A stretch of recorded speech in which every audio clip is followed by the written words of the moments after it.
Bonjour à vous et bienvenue à cette nouvelle vidéo. Je me retrouve aujourd'hui avec Nicolas Vorburg. Nicolas fait partie justement des conférenciers de la Journée de l'Audace qui, comme vous le savez, aura lieu le 28 septembre à Genève. Déjà dans la Journée de l'Audace, le mot qui me touche, c'est le mot audace. C'est le mot audace, et quand tu m'as parlé de ce projet, il y a plusieurs mois déjà, je me disais, l'audace, qu'est-ce que ça veut dire pour moi, qu'est-ce que ça signifie pour moi? Et moi, derrière le mot audace, la première chose qui me vient, c'est le mot envie. Je suis en vie. Quand je suis audacieux, je me sens pleinement en vie.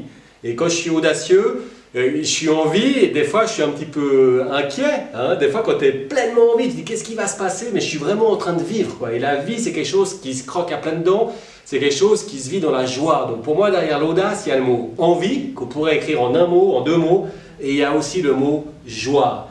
Et tu me disais, mais dans ta vie, moi j'ai une vie d'ancien sportif, je joue au tennis, entraîné au tennis, puis là maintenant ça fait une quinzaine d'années que je suis dans le coaching de vie. Je me dis, mais comment j'ai fait ces changements? En fait, moi, j'ai toujours suivi mon thermomètre intérieur, mon baromètre intérieur, qui est quelle est la quantité de joie que je ressens dans ce que je fais aujourd'hui. Et chaque fois que je vois que le baromètre il descend un peu, ça veut dire que mon baromètre il est plus exactement placé à l'endroit où il y a de la vie en moi. Ce qui est surprenant, c'est que dans la compétition, des fois, tu réalises des choses que tu ne pensais même pas qu'étaient possibles, quoi. Tout d'un coup, tu as une telle intensité que tu bats des joueurs. Des fois, tu te dis, mais comment c'est possible, j'ai battu ce joueur, quoi. Je le regardais avant depuis là. Et tout d'un coup, sur ce moment-là, tu le fais.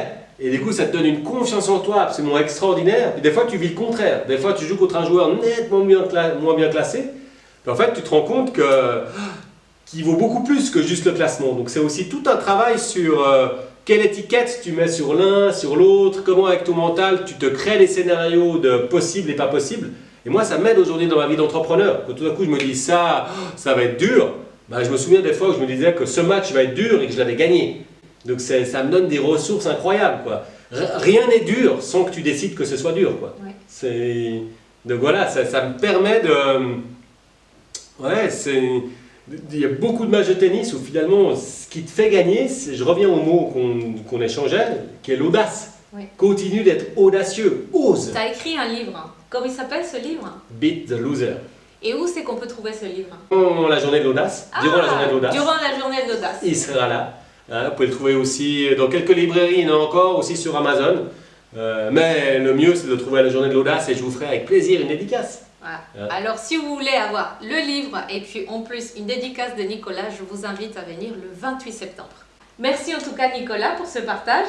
Et l'audace, ça commence par soyez audacieux, devenir. Pas juste de regarder une petite vidéo de 3 minutes, même si c'est chouette. Ouais. Mais le changement, c'est de venir. Ça va, je suis persuadé, changer quelque chose dans votre vie. Merci Nicolas.